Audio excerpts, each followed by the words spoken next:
Oh, good morning, students.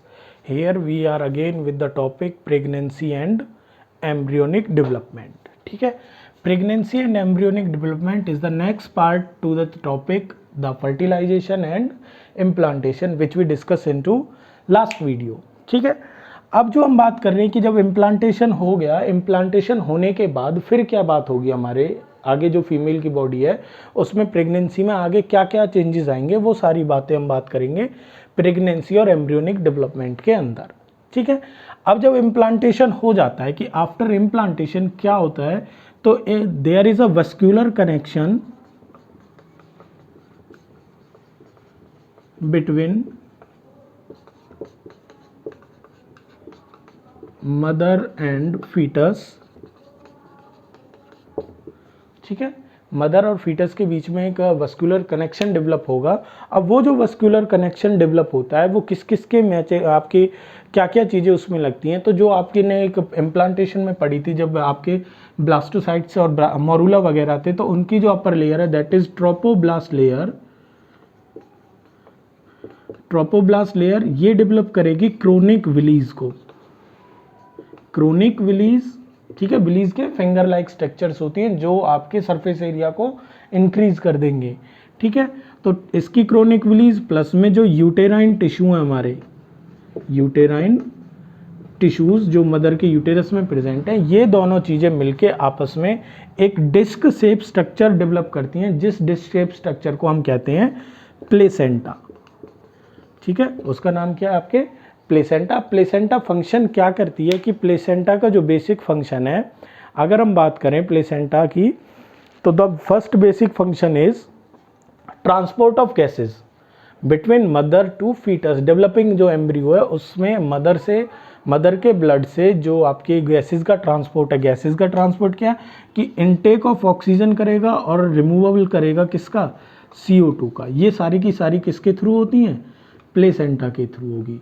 ठीक है, कि ऑक्सीजन को वो गेन करेगा, फीटस को देगा, फीटस उसे यूटिलाइज करके CO2 रिलीज करके वापस प्लेसेंटा को देगा, एंड देन प्लेसेंटा जो है वो उसको मदर के ब्लड में डालेगी और मदर के ब्लड से वो सारी चीज़ें फिर आपकी एक्सपेल आउट हो जाएंगी। पहली बात तो ये।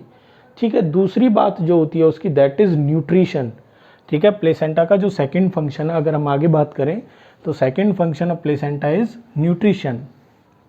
First is transport of gases,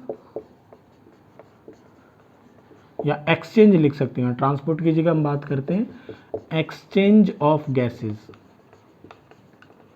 second nutrition.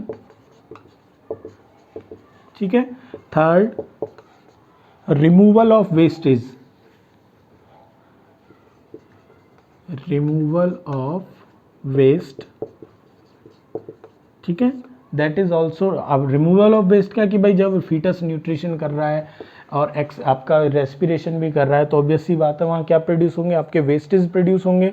उन वेस्टेज का रिमूवल भी कौन करता है, दैट इज प्लेसेंटा। ठीक है, वो भी कौन फंक्शन परफॉर्म करेगा, प्लेसेंटा फंक्शन परफॉर्म करेगी। अब इसके साथ साथ प्लेसेंटा एक और फंक्शन परफॉर्म करती है कि हम प्लेसेंटा को जो दूसरा सेकंड नाम हम देते हैं that is it is a temporary endocrine gland. Placenta जो जिसको हम कहते हैं आपकी, वो क्या है आपकी एक टेम्पररी एंडोक्राइन ग्लैंड कहलाती है। एंडोक्राइन ग्लैंड्स क्या होती हैं, 11th क्लास में इसके बारे में हमने जाना था कि एंडोक्राइन ग्लैंड्स क्या होती हैं, जो बेसिकली क्या प्रोड्यूस करती हैं, आपकी हार्मोन्स प्रोड्यूस करती हैं, और दे आर डक्टलेस। ठीक है, कि ये अपना सीक्रेशन डायरेक्ट किस में डालती हैं, ब्लड में डालती हैं, और फिर ब्लड उनको टारगेटेड ऑर्गन तक लेके जाता है। अच्छा, अब टेम्पररी इसलिए बोला जाता है इसको क्योंकि ये क्या है कि थोड़े से टाइम के लिए डेवलप होती है। प्रेगनेंसी भाई 9 मंथ्स के लिए, अब 9 मंथ्स के लिए ही हमारा ये डेवलप होती है प्लेसेंटा, तो इसका क्या नाम हो गया, टेम्पररी हो गया। अब ये हार्मोन कौन कौन से प्रोड्यूस कर रही है, ठीक है, हार्मोन्स जो हम देखें तो ये आपके जो हार्मोन्स हैं दैट इज कुछ HCG है, HPL है, एस्ट्रोजन है, प्रोजेस्ट्रोजन है, रिलैक्सिन वगैरह है। ये कुछ हार्मोन्स हैं जिनको आपकी जो प्लेसेंटा है वो प्रोड्यूस करती है। अब यहाँ एक बात याद रखने वाली है कि इनमें जो है HCG, HPL और रिलैक्सिन कौन कौन से, human chronic gonadotrophin, human placental lactogen और रिलैक्सिन जो हार्मोन है वो सिर्फ और सिर्फ कहाँ, प्रेगनेंसी में ही फॉर्म किए जाते हैं। ठीक है, मदर बॉडी में वो सिर्फ और सिर्फ प्रेगनेंसी के टाइम पे ही क्या होगा, आपके फॉर्म होंगे। ठीक है, अदरवाइज ये कभी भी किसी भी टाइम पे फॉर्म नहीं होते। इसलिए इन तीनों हार्मोन्स को हम जो नाम देते हैं वो क्या है आपका, HCG, HPL और रिलैक्सिन का जो सेकंड नेम है वो उनको हम क्या कहते हैं, प्रेगनेंसी हार्मोन। अब वो प्रेगनेंसी हार्मोन क्यों कहते हैं, ये क्लियर हुआ, क्योंकि ये सिर्फ और सिर्फ कब डेवलप होते हैं, प्रेगनेंसी के ड्यूरेशन में। ठीक है, अब आगे की जो हम बात करते हैं कि भाई प्रेगनेंसी में और क्या होता है, कि प्रेगनेंसी में अगर देखें तो एस्ट्रोजन हो गया हमारा, प्रोजेस्ट्रोजन हो गया, कॉर्टिसोल्स हो गए, प्रोलैक्टिन हार्मोन हो गया, थायरोक्सिन हार्मोन हो गए, इनके जो लेवल है मदर की बॉडी में प्रेगनेंसी के ड्यूरेशन में क्या हो जाते हैं, वो इंक्रीज़ हो जाते हैं, उनका लेवल हाई हो जाता है। वो लेवल हाई होने का रीज़न क्या है, उसका रीज़न एक ही है, क्योंकि जब डेवलपिंग एम्ब्रियो तो उसकी मेटाबॉलिक एक्टिविटीज़ भी ज़्यादा होंगी। अब उनको फुलफिल करने के लिए मदर की बॉडी में ही क्या है, इनका जो लेवल है वो भी इंक्रीज़ हो जाता है, कि मदर की तो बॉडी मेटाबॉलिक एक्टिविटीज़ बढ़ जाएंगी, क्योंकि ज़्यादातर उसका जो फंक्शन है वो जितनी भी उसकी एक्टिविटीज़ में से आधी एनर्जी तो कहाँ जा रही है उसकी, वो खर्च की जा रही है डेवलपिंग एम्ब्रियो पे। ठीक है, तो इसलिए मदर की भी मेटाबॉलिक एक्टिविटीज़ क्या हो जाएंगी, राइज हो जाएंगी। ठीक है, अब ये तो बात थी हमारी किसके बारे में, कि जो आपकी प्रेगनेंसी जो हुई है हमारी। ठीक है, अब प्रेगनेंसी होने के बाद जो अगला नेक्स्ट जो टॉपिक आता है दैट इज़ हमारा क्या है, एम्ब्रियोनिक डेवलपमेंट। ठीक है, एम्ब्रियोनिक डेवलपमेंट में क्या होगा कि आपकी जो सबसे पहले जर्म लेयर्स बनती हैं। ठीक है, अब कितनी जर्म्स लेयर है, सबसे पहले जो डेवलप होंगी वो आपकी 2 जर्म्स लेयर डेवलप होती हैं। ठीक है, दैट इज आपकी एक्टोडर्म और एंडोडर्म, ये 2 लेयर्स डेवलप होती हैं। एक्टोडर्म आउटर लेयर होती है और एंडोडर्म जो होती है वो इनर लेयर होती है। ठीक है, एक्टोडर्म एंड एंडोडर्म।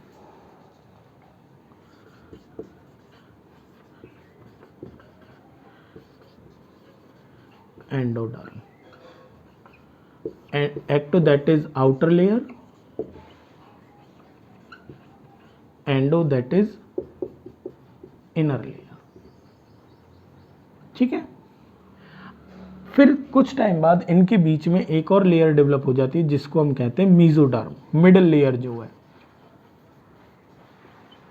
ठीक है, अब यहाँ पे कुछ एक ग्रुप होता है जिन सेल्स का, जिन सेल्स को हम कहते हैं स्टेम सेल्स। देखो सबसे पहले तो डेवलपमेंट हुई आपकी तीनों लेयर्स की, फिर आपकी यहाँ पे कुछ सेल्स का ग्रुप होता है जिनको हम क्या कहते हैं, स्टेम सेल्स।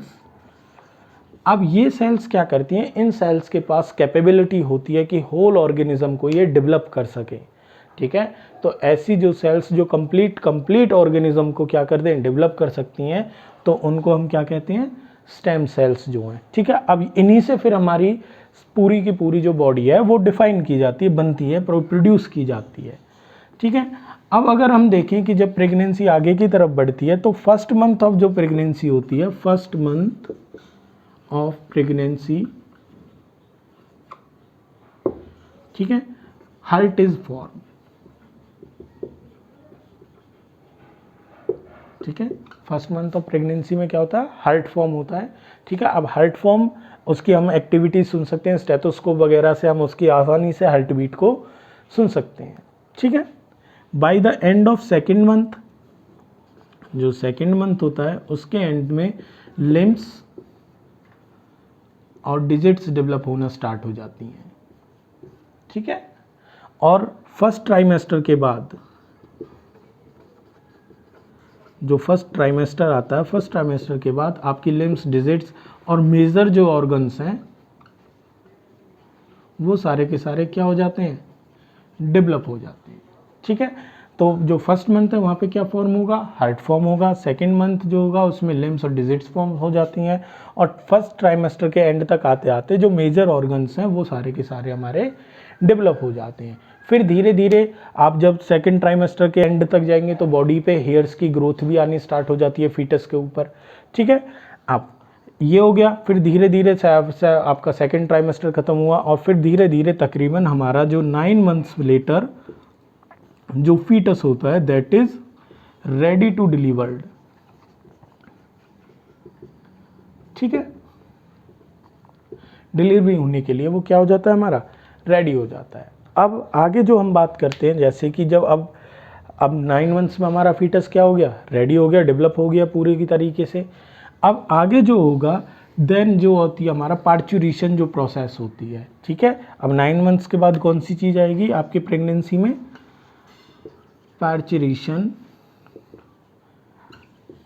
एंड लैक्टेशन जो आएगा, ठीक है।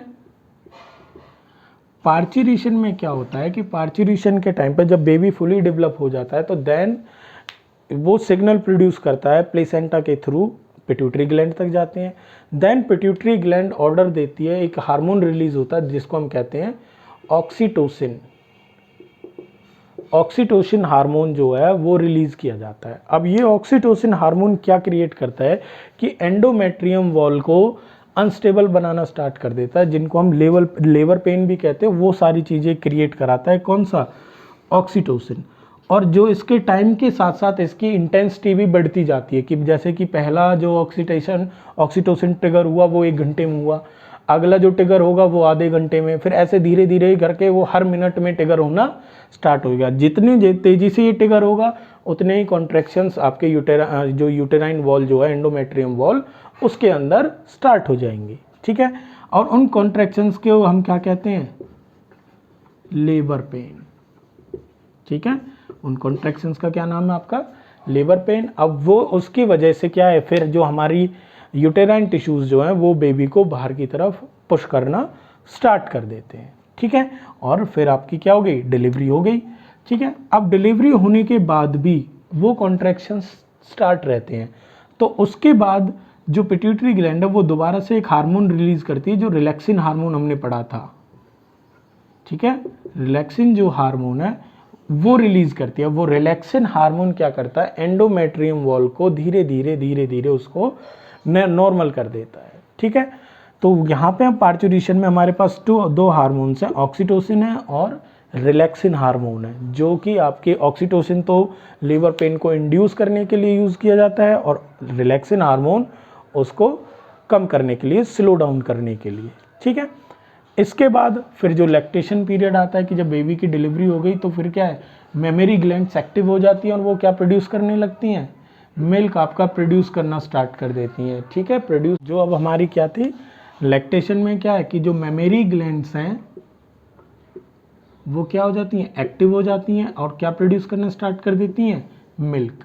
जो फर्स्ट मिल्क प्रोड्यूस किया जाता है आफ्टर द प्रेगनेंसी, जिसको हम क्या कहते हैं, कोलेस्ट्रम, ठीक है। कोलेस्ट्रम जो है वो बेबी के लिए काफ़ी ज़्यादा ज़रूरी है, क्योंकि बेबी के पास तब तक तो अपनी कोई आपकी इम्यूनिटी पावर नहीं होती, तो मदर से जो एंटीबॉडीज़ आएंगी वो सारी की सारी किसके थ्रू आती हैं, कोलेस्ट्रम के थ्रू आती हैं, ठीक है ना। तो कोलेस्ट्रम जो है वो कि आपका फर्स्ट मिल्क होता है आफ्टर द प्रेगनेंसी, जो बेबी के लिए बिल्कुल ही बहुत ज़रूरी होता है, ठीक है। तो ये जो बात थी हमारी आज का, जो इस चैप्टर का लास्ट टॉपिक था, वो क्या था आपका, प्रेगनेंसी एंड एम्ब्रियोनिक डेवलपमेंट। जो इस टॉपिक में हमने पढ़ा किसके बारे में, कि भाई आफ्टर द इम्प्लांटेशन क्या होता है कि प्लेसेंटा फॉर्म होती है, ठीक है। प्लेसेंटा फॉर्म होती है तो प्लेसेंटा के फंक्शंस हमने देखे, प्लेसेंटा को हमने क्या है, एंडोक्राइन ग्लैंड्स क्यों कहा गया है वो भी चीज़ हमने पढ़ी, ठीक है। फिर धीरे धीरे किस तरीके से हमारा जो फीटस है वो डेवलप होता है, कि फर्स्ट मंथ में क्या बना, सेकंड मंथ में क्या बना, फर्स्ट ट्राइमेस्टर के बाद क्या हुआ, वो सारी चीज़ें। फिर देन हमारा जो लास्ट इसमें आता है कि जब फीटस पूरी तरीके से रेडी हो गया, दैट इज़ पार्चुरेशन आया, और उसके बाद फिर क्या था हमारा, लैक्टेशन आया, ठीक है ना। पार्चुरेशन में क्या है कि जो आपकी जो पिट्यूटरी ग्लैंड है वो रिलीज़ कराती है एक हार्मोन, कौन सा, ऑक्सीटोसिन हार्मोन रिलीज़ किया जाता है। अब ये ऑक्सीटोसिन हार्मोन आपके एंडोमेट्रियम वॉल पे फंक्शन करता है, एंडोमेट्रियम वॉल को क्या कर देता है, उसमें कॉन्ट्रैक्शंस लाना स्टार्ट कर देता है, और इसका जो ट्रिगर है वो टाइम के साथ कम होता चला जाता है, कि जैसे पहला ट्रिगर 1 घंटे में हुआ, फिर अगला ट्रिगर आएगा आधे घंटे में, फिर 15 मिनट में, फिर 10 मिनट में, फिर 2 मिनट में, फिर हर मिनट के बाद इसका ट्रिगर आना स्टार्ट हो जाता है, और फिर हमारी क्या हो जाती है, डिलीवरी हो गई। उसके बाद फिर भी कॉन्ट्रैक्शन स्टार्ट रहते हैं, तो फिर एक और हार्मोन रिलीज़ किया जाता है जिसको हम क्या कहते हैं, रिलैक्सिन हार्मोन, जो उस चीज़ को, जो कॉन्ट्रैक्शंस को क्या करेगा, स्लो डाउन कर देगा, ठीक है। डिलीवरी हो गई, डिलीवरी के बाद जो फर्स्ट मिल्क प्रोड्यूस होता है जिसको हम क्या कहते हैं, कोलेस्ट्रम कहते हैं, और ये कोलेस्ट्रॉल बेबी के लिए क्या है, बिल्कुल ही बहुत ही ज़्यादा ज़रूरी होता है। क्यों? क्योंकि इसमें क्या है, सारे एंटीबॉडीज़ होते हैं जो मदर से बेबी के अंदर ट्रांसफर होंगे। तो this is all about your topic pregnancy and embryonic development. I hope आपको ये वीडियो पसंद आई होगी, समझ में आ गया होगा टॉपिक। ठीक है, तो इसे लाइक करें, शेयर करें और सब्सक्राइब करना ना भूलें। Thank you.